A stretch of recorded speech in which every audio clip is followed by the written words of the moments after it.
Creator is only one, but we are part of Him.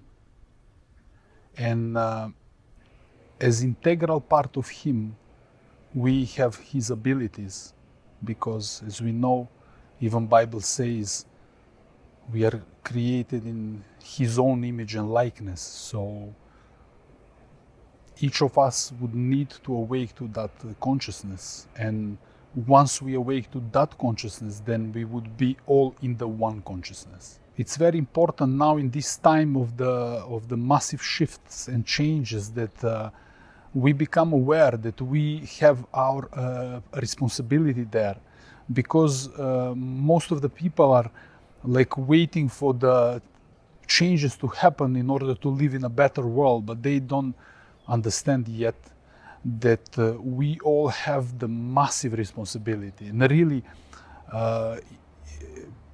when we talk about responsibility in life, this is the biggest responsibility we need to take, because we here, our presence is affecting whole field, and it doesn't matter are we aware of that or not. That's how it works. So definitely each person needs to understand that his presence itself is affecting everybody else, affecting whole universe.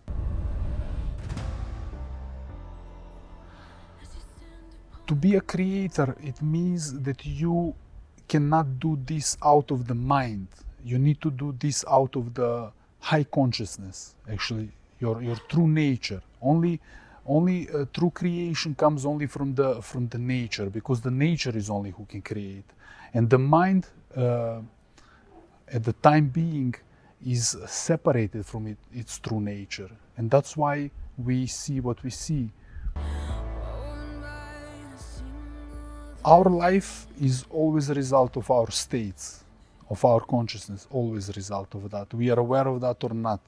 95 to 98% of our life is coming from a subconscious mind, because we don't know what's there. We only 2 to 5% it's a conscious creation. But if 95 is subconscious, that means even this conscious is very affected by that. So the results are, it looks like we are not even creating it.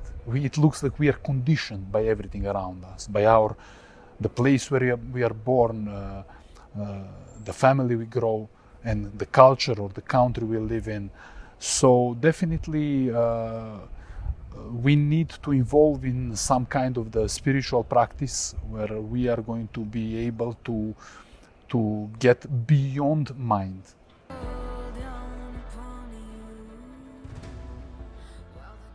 They say that there is 3 types of opinion.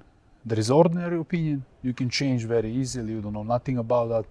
There is belief that is more supported with emotional energies behind that, and there is a conviction, something that you don't want to change. So, but on the end, these all 3 are just opinion, something that it can be challenged and changed, but because we are very emotional about that, we never question it. So now the time has come anyway for people to see that what they believe and what they believe for the truth is changing. So we need to start let go on old ideas, because old ideas are just not working for us any longer.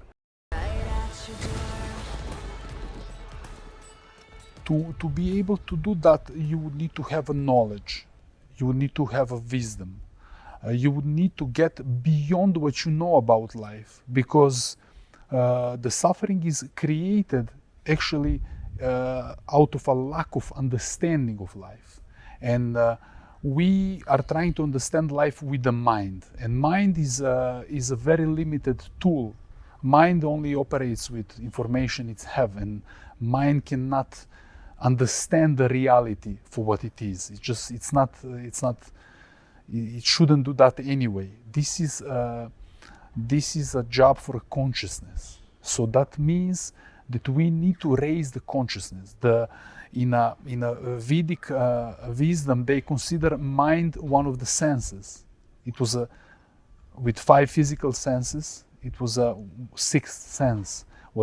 And it was just used for the coordinating into physical world. It was not used and abused like it's happening today.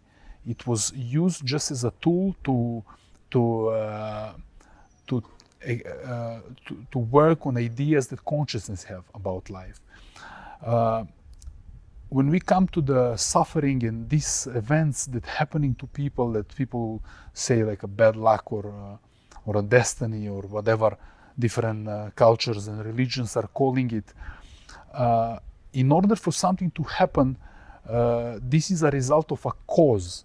So in order to understand why this is happening, because in a field where it's all together, all is bound together, everything is working simultaneously and everything is synchronized with each other. Now even quantum physics, they have proofs that there is no separation between us here. Everything is connected, it's one.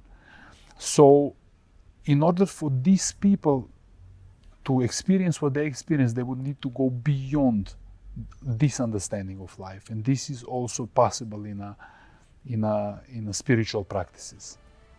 Thank you. You're welcome.